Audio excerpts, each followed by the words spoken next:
Hi everyone, I'm Robin Tuohy from the International Myeloma Foundation. I have no conflicts of interest. So thank you, first of all, for hearing the public testimony today. My husband, Michael Tuohy, is a 16-year myeloma survivor, and that makes me all part of this process. And as Senior Director of Support Groups for the International Myeloma Foundation, I'm in touch with over 140 myeloma support groups across the United States. And I can tell you that patients, not just in the United States, but around the world, are listening, watching, and worried.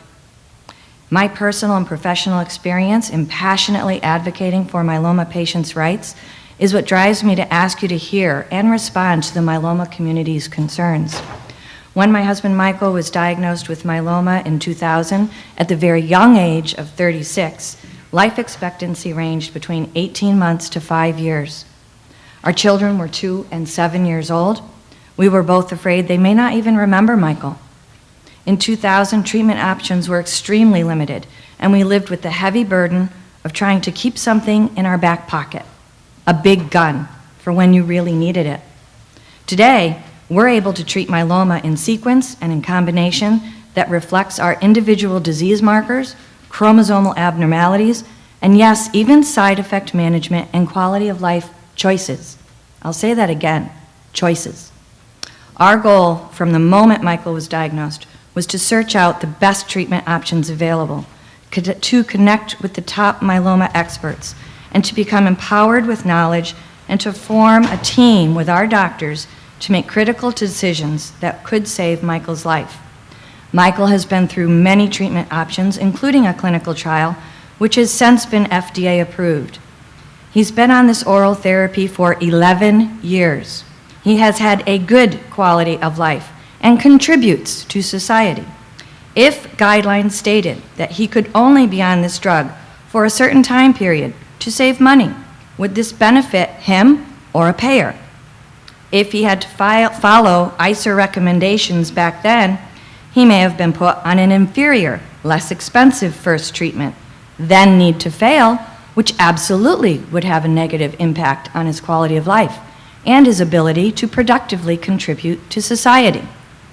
My experience with Michael's health challenges and listening to the stories of patients and caregivers all over the country has demonstrated the reality that your good intentions with recommendations do not always translate into what third parties will do.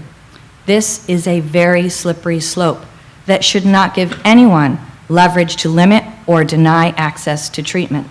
Only physicians and patients have the knowledge and right to decide together what treatment, when to use it, is the best treatment. In fact, patients will need to access our entire armamentarium of drugs over the course of this disease. Since there is currently no cure, many patients have numerous remissions and relapses, and each time we relapse, the disease is harder to fight. Why not go with the best treatment plan first when a patient's body is stronger and better able to fight? I truly fear while ICER's report is well intended, the content of its conclusions can quickly be used by policymakers and payers to limit treatment options to patients. I do understand that myeloma drug costs are unsustainably high, and we need to address this. I believe the IMF's research arm, the International Myeloma Working Group, will produce superior patient-centered and research-supported guidelines to effectively impact drug cost at their annual summit this June. The IMWG is an international body of more than 200 well-respected myeloma experts who have already issued myeloma guidelines adopted by doctors around the world. This is an urgent issue, and the IMWG plans to issue formal recommendations within 2 months. I cannot help to think back to this December when I was fortunate to attend the annual meeting of the American Society of Hematology. There I witnessed the elation of researchers, doctors, and patients rejoicing the approval of 4 new myeloma drugs. Today, I am painfully witnessing the low of a door closing on the hope to have access to these life-saving treatments. In closing, I am happy to be able to tell you that my husband Michael is here with me today. We've seen our children grow up, and this year we'll celebrate our son graduating high school and our daughter graduating college. Would Michael have seen these milestones If his treatment decisions were limited, perhaps not. Your decision will certainly affect lives, for better or for worse. I pray you choose for better. Thank you. Thank you, Robin.